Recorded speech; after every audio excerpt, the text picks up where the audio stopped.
1 TV news bulletin లో ముందుగా headlines చూద్దాం.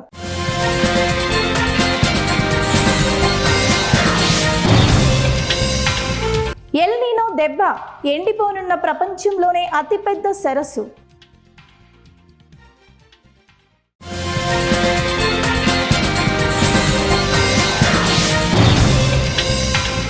జమ్మూ కాశ్మీర్లో కుండపోత వర్షాలు, అంతటా హై అలర్ట్.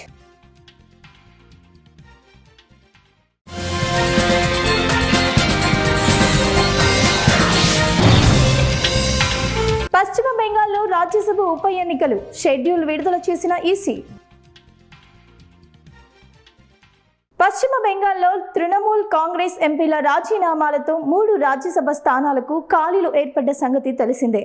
ఎంపీలు సుఖేందు శేఖర్ రాయ్, సుస్మితా దేవ్, ప్రకాష్ బారైక్ రాజీనామాలతో ఈ ఖాళీలు ఏర్పడ్డాయి. భారత ఎన్నికల సంఘం ఈ 3 రాజ్యసభ స్థానాలకు సంబంధించి ఉప ఎన్నికల షెడ్యూల్ను విడుదల చేసింది. జూలై 24వ తేదీన 3 స్థానాలకు ఉప ఎన్నికలు నిర్వహించనున్నట్లు తెలిపింది. జూలై 7వ తేదీన నోటిఫికేషన్ విడుదల చేయనున్నట్లు వెల్లడించింది. నామినేషన్ల సమర్పణకు జూలై 14 ఆఖరి తేదీ అని పేర్కొంది.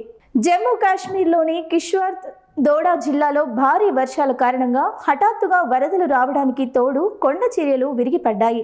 కిష్త్వార్లోని 540 మెగావాట్ల క్వార్ హైడ్రో ఎలక్ట్రిక్ పవర్ ప్రాజెక్టు సమీపంలో సోమవారం ఉదయం ఒక భారీ కొండ చర్య విరిగిపడడంతో అక్కడి రహదారిపై నిలిపి ఉంచిన పలు వాహనాలు ధ్వంసమయ్యాయి.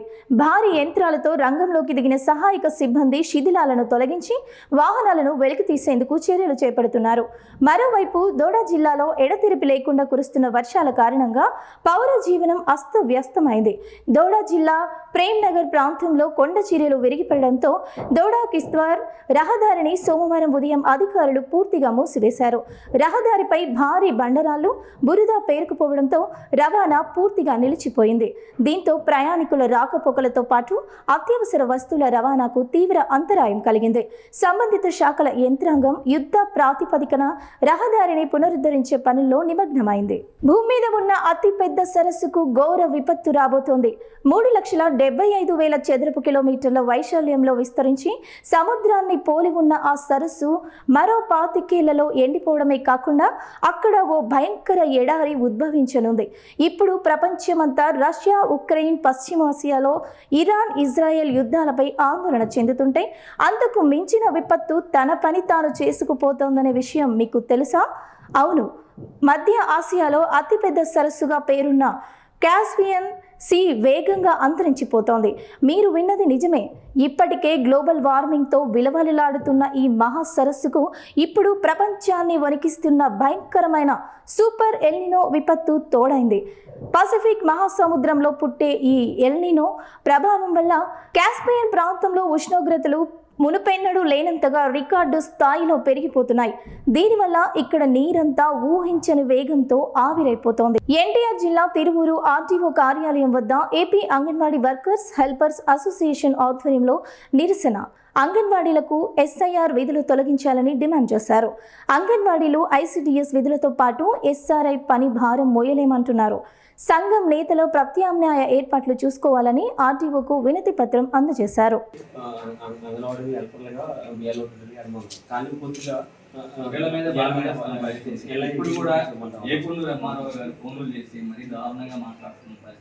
నేను ఆదివారం అయినప్పటికీ కూడా లంచ్కి వెళ్ళాము సార్. నువ్వు లంచ్కి వెళ్తే ఎక్కడికి వెళ్తే మాకు ఎందుకు, మాకు ఇచ్చిన టార్గెట్ పూర్తి చేసి వెళ్ళమంటున్నారు. ఇప్పుడు వీఆర్ఓ రామచంద్రాపురం ఫోన్ చేసి నీకు 300 అప్లికేషన్లు ఇచ్చాము, అవి పూర్తి చేసి ఇవ్వమంటున్నారు. ఇది చాలా కలెక్టర్ డైరెక్షన్ ఏంటి, సహాయకులుగా ఉన్నారు. రెండోది స్థానికంగా ఉంటున్నారు కాబట్టి పూర్తి సమాచారం చెప్తారు. కానీ వాళ్లే ఫామ్ పూర్తి చేస్తే ఒక ఓటు పోతే స్థానికంగా రాజకీయంగా కూడా ఒత్తిడి ఎదుర్కొనే పరిస్థితి అంగన్వాడీకి వస్తుంది. అవును, చంటి పిల్లలతో ముడిపడి ఉన్నటువంటి వేడని తీసుకెళ్లి గ్రౌండ్ లో తిరగమంటే హెల్పర్ చేతిలో పిల్లల్ని పెడితే పిల్లలు ఏదైనా అయితే అట్లా కూడా ఇబ్బంది ఎదుర్కొనే పరిస్థితి. హెల్పర్ లో భోజనం వడ్డించే టైంకి వీలు లేకపోతే తల్లిదండ్రులు వచ్చి అంగన్వాడీ టీచర్ ఎక్కడికి వెళ్ళిందని అంగన్వాడీ మీద ఒత్తిడి చేసే పరిస్థితి. ఇప్పుడు సార్ డైరెక్షన్ ఏంటి కదా, ఇప్పుడు మైలవరం కానీ మైలవరం ప్రాజెక్ట్ పరిధిలో మీరు అంగన్వాడీ సెంటర్కి వెళ్ళి కూర్చోండి, వాళ్ళ దగ్గర ఉన్న సమాచారం తీసుకోండి, వాళ్ళ దగ్గర నుంచి ఫోన్లు చేయించుకోండి, వాళ్ళ సమాచారం అన్నది చేస్తారు, మీకు ఈజీ అవుతుంది వర్క్ అన్నారు. అది చాలా ఈజీగా దొరుకుతుంది మైలవరం ప్రాంతంలో నేను చూస్తున్నాను. కానీ ఇక్కడికి వచ్చేసరికి ఫోన్ చేసి ఆదివారం చేయమన్నారు, సోమవారం చేయమన్నారు, వీఆర్ఓ గారు 6 గంటల డ్యూటీకి రమ్మంటే వీళ్ళంతా ఆడబెట్టరు. భార్య భర్తలకు ఒప్పు పెట్టుకుని కావాలా, ఏడుకొచ్చి పిల్లలను చూసుకోవాలా, ఏడుకొచ్చి వీఆర్ఓ గారు వెనకాల కదా.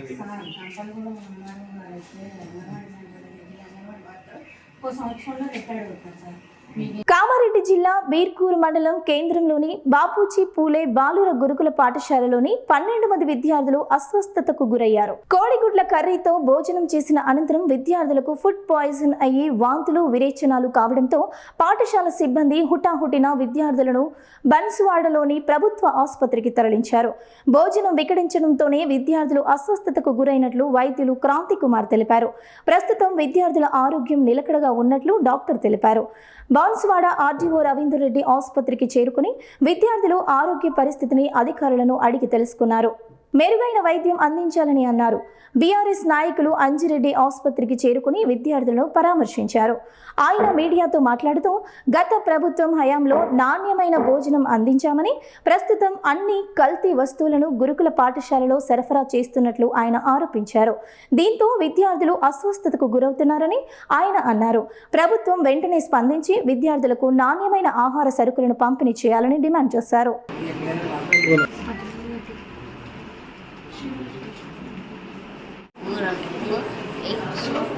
గట్టిగా చేసి చాలు నాకు ఆకలి డబల్ వేసి ఆచూడ మాతాస్ హాస్పిటల్కి 12 మంది పిల్లల్ని తీసుకురావడం జరిగింది ఎంజేపీ బీర్కూర్ హాస్టల్ నుంచి.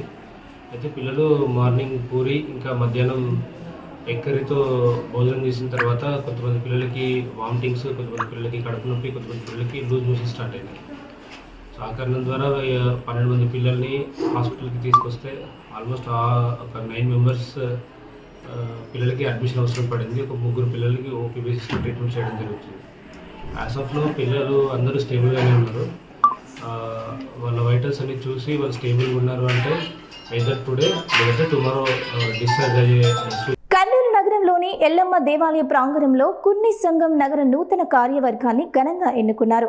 ఈ సందర్భంగా సంఘం అభివృద్ధికి, కుల బాంధవుల సంక్షేమానికి కట్టుబడి ఉంటామని నూతన నాయకులు ప్రకటించారు. కుర్ని నేసేకుల బాంధవులు తమ సమస్యలను దృష్టికి తీసుకువస్తే వాటి పరిష్కారం కోసం న్యాయ పోరాటం చేయడానికి ఎల్లప్పుడూ సిద్ధంగా ఉంటామని నూతనంగా ఎన్నికైన కుర్ని సంఘం నాయకులు మిట్ట రమేష్ స్పష్టం చేశారు. ముఖ్య అతిథిగా ఈ సమావేశానికి బీసీ సంఘం జాతీయ అధ్యక్షులు నక్కలమిట్ట శ్రీనివాస్ హాజరయ్యారు. వస్త్ర దుకాణాల మాజీ అధ్యక్షులు ప్రసాద్ నూతన వర్గ సభ్యులతో ప్రమాణ స్వీకారం చేయించారు.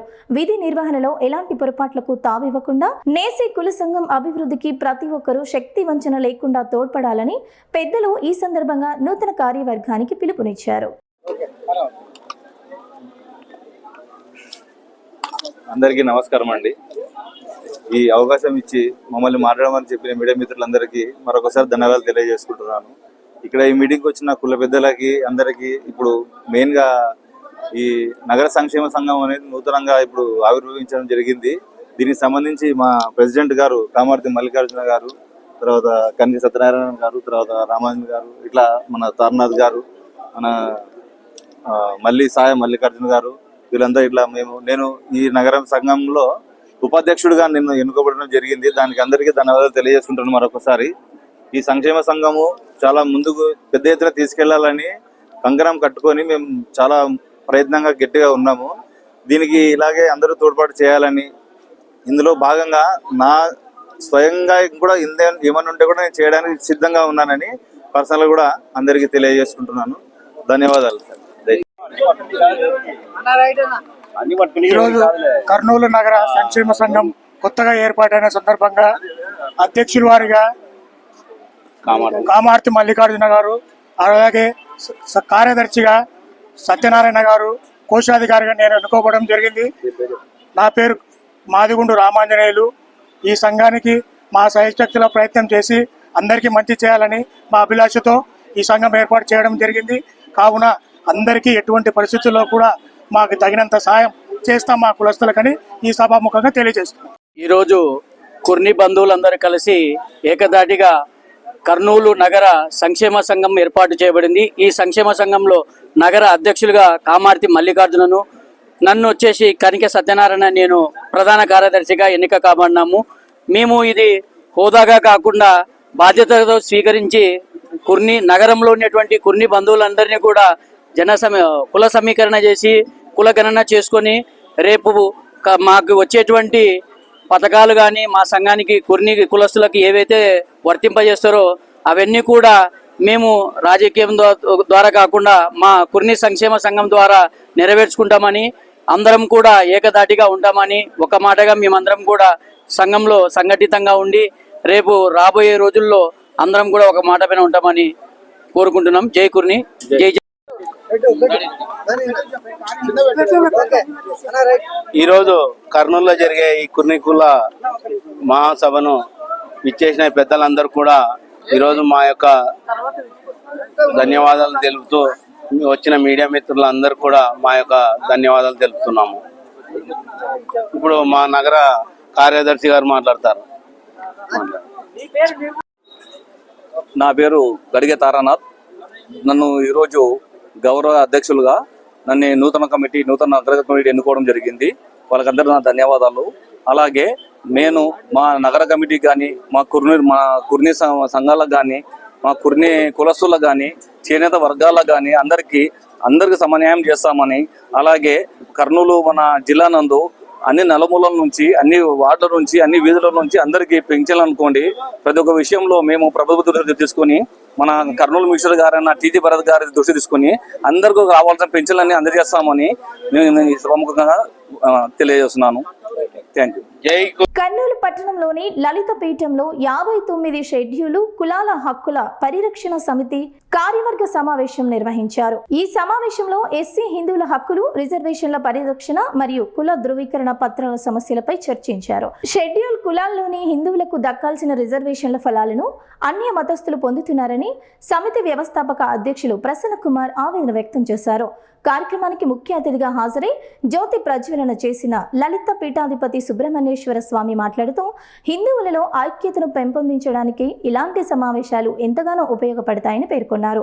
ప్రొఫెసర్ మద్దిలేటి మాట్లాడుతూ 59 షెడ్యూల్ కులాల్లో కేవలం 1-2 కులాలు మాత్రమే లబ్ధి పొందుతున్నాయని, మిగతా కులాలకు రిజర్వేషన్లు అందడం లేదని తెలిపారు.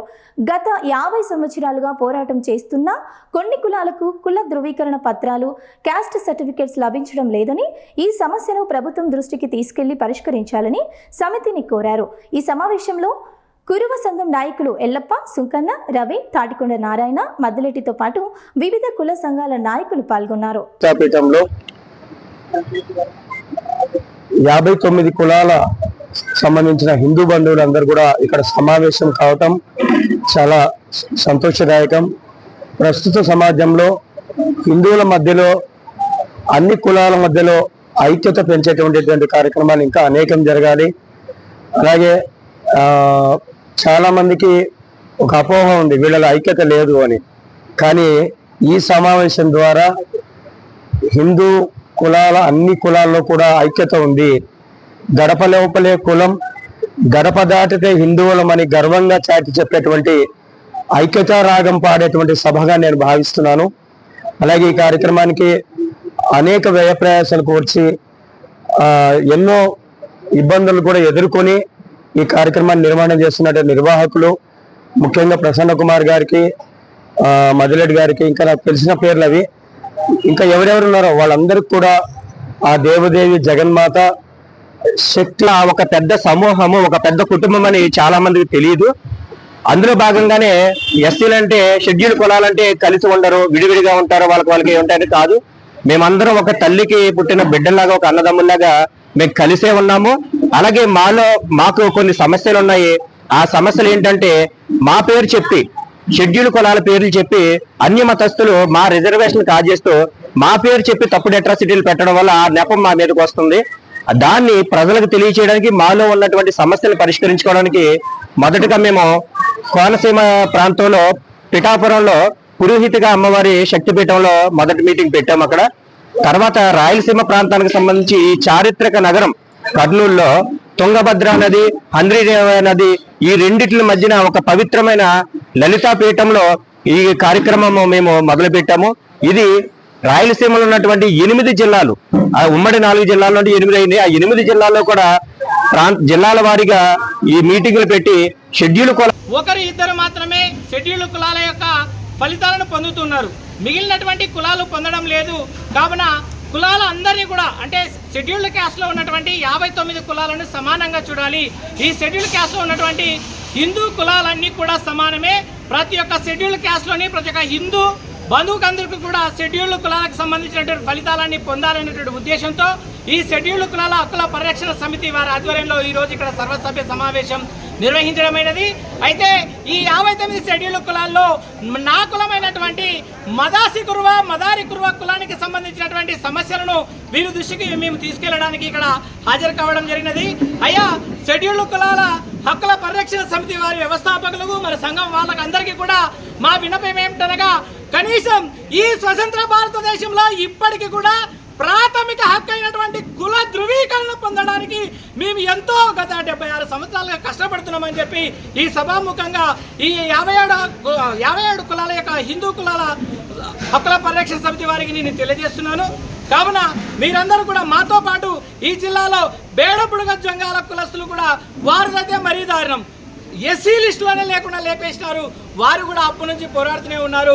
అదేవిధంగా హోలియాదాసరి వాళ్ళకు కూడా కుల ధృవీకరణ పత్రాలు పొందడం లేదు.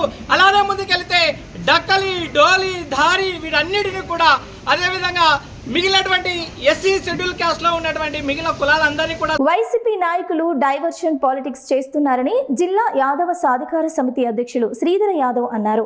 శనివారం మీడియా సమావేశం నిర్వహించారు. ఈ సందర్భంగా ఆయన మాట్లాడుతూ ఎస్ఆర్ పురం మండలంలోని వైసీపీ నాయకులు ప్రెస్ మీట్ మాట్లాడిన తీరు వాళ్ళకే అర్థం కాలేదని అన్నారు. ఎమ్మెల్యే డాక్టర్ థామస్ జీడి నెల్లూరు ప్రజల అభివృద్ధి కోసం అహర్నిశలు కృషి చేస్తున్నారని, అలాంటి వ్యక్తిపై ఆరోపణలు చేయడం తగదని హితవు పలికారు. మాజీ డిప్యూటీ సీఎం నారాయణ స్వామి సమితి ప్రెసిడెంట్ నుండి డిప్యూటీ సీఎం వరకు ఎదిగారని, ఆయన హయాంలో దళితులకు ఎలాంటి అభివృద్ధికి కృషి చేయలేదని ఎమ్మెల్యే డాక్టర్ థామస్ ఆ విషయాన్ని ప్రస్తావించారని, దానిపై వైసీపీ నాయకులు లేనిపోని రాద్ధాంతాన్ని సృష్టిస్తూ డైవర్షన్ పాలిటిక్స్ చేస్తున్నారని మండిపడ్డారు. గంగాధర నెల్లూరు నియోజకవర్గంలో ఎమ్మెల్యే డాక్టర్ థామస్ గెలిచిన రోజు నుండి నేటి వరకు ఎన్నో అభివృద్ధి కార్యక్రమాలను చేపట్టారని, నియోజకవర్గానికి సీఎం రిలీఫ్ ఫండ్ పరిచయం చేసి 3 కోట్ల రూపాయల సీఎం రిలీఫ్ ఫండ్ చెక్కులను అందించిన ఘనత ఎమ్మెల్యే డాక్టర్ థామస్ కి దక్కుతుందని అన్నారు. అదేవిధంగా పార్టీ అంతర్గత విషయాల్లో జోక్యం చేసుకోవడం తగదని, పార్టీ ఆదేశానుసారమే పార్టీ అధ్యక్షులను నియమించడం జరుగుతుందని అన్నారు. వ్యక్తిగత విషయాలను కూడా ప్రస్తావించడం ఎంతవరకు సమంజసం అని వైసీపీ నాయకులను ప్రశ్నించారు. 2000 మందికి బడుగు బలిగిన వర్గాలు కానీ ఎస్సీ సామాజిక వర్గ బడికి ఒక్క ఇండస్ట్రీ తీసుకొచ్చినాడు ఆయన. అందువల్ల ఉద్దేశంతో అదే కానీ 2000 మంది కానీ ఉద్యోగాలు కల్పించుంటే, 2000 అంటే ఒక ఫ్యామిలీలో 4 ఉంటారు, 2000 80,000 మంది బాగుపడి ఉంటారు కదా. ఆ ఉద్దేశంతో నేను దళిత ద్రోహిననే కానీ వ్యక్తిగతంగా నాకు నారాయణ స్వామి గారి మీద ఎటువంటి కక్ష లేదని ఆయన చాలా వినయంగా చెప్పాడు. అది మా థామస్ గారి గొప్పతనం. మీరు ఎంతసేపు దళిత ద్రోహి, దళితులు ఇదే డిప్యూటీ సీఎం అయినావు, మా సమితి ప్రెసిడెంట్గా స్టార్ట్ చేసింది కార్యనగరంలో నువ్వే. ఈరోజు డిప్యూటీ స్థాయి ఏ విధంగా పెట్టుకున్నావు? ఈ దళితుల ట్యాగే కదా. మీరు ఎందుకు చేయకూడదు? ఎస్సీల కోసం మీరు ఒక డిప్యూటీ సీఎం స్థాయిలో ఉన్నప్పుడు, అయ్యా మాకు ఒక 3,000 మందికి ఉపాధి కల్పించాలా, మేము చాలా వెనుకబడిన కాన్స్టిట్యున్సీ అని ఒక ఇండస్ట్రీ తీసుకొచ్చింటే మిమ్మల్ని మాట్లాడే ఇది లేదు కదా. ఈరోజు ఎవరికి మీరు ఏం చేయన్నారు? అభివృద్ధి సంక్షేమం మీకన్నా ఎక్కువ చేసినాం మేము. అభివృద్ధి సంక్షేమం నిలుచుకోండి. ఈ 2 ఏళ్ళలో మీరు 5 ఏళ్ళలో చేసిన సంక్షేమం అంతకన్నా ఎక్కువ చేసినాం. ఇక్కడ బడుగు బలిగిన వర్గాల, సామాజిక అట్టడిగిన వర్గాలు ఉండే వాళ్ళకి ఉపాధి కల్పించలేదనేదే మా ఎమ్మెల్యే గారి ఆక్రోధన, ఆవేశం. నెంబర్ 3 ఇంకొకటి ఏమంటే ఆయన వృత్తి గురించి విమర్శించినారు. ఆయన వృత్తి ఒక సృష్టి బ్రహ్మదేవుడు లాంటి వృత్తి. అలాంటి వృత్తిని మీరు విమర్శించడం చాలా అవమానకరమైన విషయం. ఈ రాష్ట్రం కానీ ఈ దేశంలో స్త్రీని అవమానించినట్టు. ఎందుకంటే ఒక ఆడబిడ్డకి బిడ్డ లేదంటే ఎంత అవమానంతో కుంగిపోతుందంటే అంత అవమానంతో కుంగిపోతుంది. అలాంటి ఆడబిడ్డలకి సంతోషాన్నిచ్చి సొసైటీలో గౌరవప్రదమైన జీవితాన్ని కల్పించాలనే వ్యక్తి మా డాక్టర్ థామస్ గారు. అలాంటి వ్యక్తి గురించి ఏదో లక్షలు తీసేస్తాడు, కోట్లు తీసేస్తాడు అంటే ఎన్ని 100 కోట్లు ఇచ్చినా ఒక ఇంటికి వారసురాలని తయారు చేయలేం. కానీ అలాంటి వారసుల్ని తయారు చేసే శక్తి మా థామస్ గారికి ఇచ్చినారు. కాబట్టి అది కూడా మీరు వెనక్కి తీసుకోవాలనేసి మేము మాట్లాడుతున్నాం. ఇంకొక 4వ విషయం ఏమంటే పార్టీ అధ్యక్షుల్ని ఎస్సీని పెట్టి చేశారు. అది మా పార్టీ. మా అధ్యక్షుడు, మా ఎమ్మెల్యే, మా రాష్ట్ర అధ్యక్షుడు డిసైడ్ చేసుకునేది అది. మీకెవరు మా పార్టీ గురించి మీరు పార్టీ అధ్యక్షులు చెప్తే మేము డిసైడ్ చేసే స్థాయిలో మా పార్టీ లేదు. మా పార్టీ కొన్ని వేల మంది లీడర్లు తయారు చేసిన మా నాయకుడు చంద్రబాబు నాయుడు గారు, మా ఎమ్మెల్యే గారు, ఈరోజు ఆయన ఇష్టం మేము పెట్టుకుంటాం. ఎస్సీకి ఇస్తాం, బీసీకి ఇస్తాం, ఓసీకి ఇస్తాం. మీలాగా ఒకే సామాజిక వర్గానికి మేము ఇచ్చేలా అందరికి ఇస్తాం. అందరినీ సమన్యాయంతో చేసుకుంటాం. ఈరోజు ఒక ఎస్సీ దళిత బిడ్డకి మార్కెట్ కమిటీ చైర్మన్ ఇచ్చిన ఘనత మా ఎమ్మెల్యే థామస్ గారిది. నీ అయాంలో 5 ఏళ్ళు ఎవరికైనా దళిత బిడ్డకి మార్కెట్ కమిటీ ఇచ్చినావా?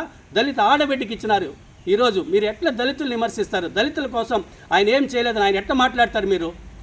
కాబట్టి మీకు చెప్తా ఉన్నాము, మేము మాట్లాడాల్సింది ఇప్పుడు ప్రజెంట్ తరుణం రైతుల గురించే మాట్లాడినాడే కానీ మా ఎమ్మెల్యే గారు వేరే ఉద్దేశం మాట్లాడలేదు. ఆయన నిరంతరం ఇక్కడ ఈరోజు ఒక్క మాట మేము అడిగినప్పుడు ఒకటే చెప్పారు ఆయన, మేం ఈ అట్టడుగు కులంలో నేను పుట్టిన ఉన్నత స్థితికి వచ్చిన ఈరోజు నాకు కోట్లు ఉంది, నేను హెలికాప్టర్లు దిగే స్థాయి ఉంది, కానీ నేను ఈ జాతిలో పుట్టిన దానికి జాతికి ఏదో చేయాలనే ఉద్దేశంతో రోజు ₹1 కోటి అయినా వదులుకొని నేను ఈ ప్రజాసేవ కోసం వచ్చిన. అందువల్ల ఈరోజు నిరంతరం ఏదో ఒక ఫ్యాక్టరీ తీసుకొని వచ్చి ఒక 5,000 మందికి. ఇవి ఇవాళ బులెటిన్ అప్డేట్స్. తిరిగి నెక్స్ట్ బులెటిన్లో మళ్ళీ కలుద్దాం. అంతవరకు చూస్తూనే ఉండండి 1TV న్యూస్.